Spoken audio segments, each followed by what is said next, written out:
তো hello guys, আমরা এখন করতে চলেছি লেবু মাখা।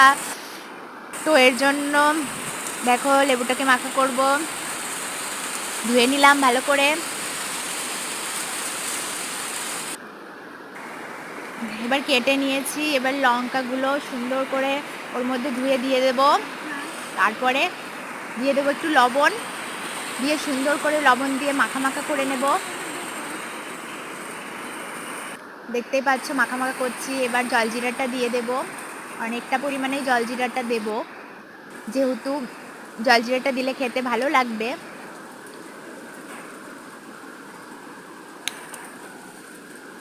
তো এখন আমরা মাখা মাখা করে নিয়েছি।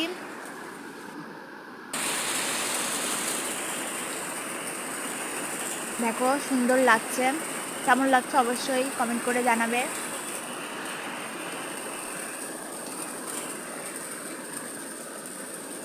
এবার একখানা খেয়ে বলবো আপনাদেরকে।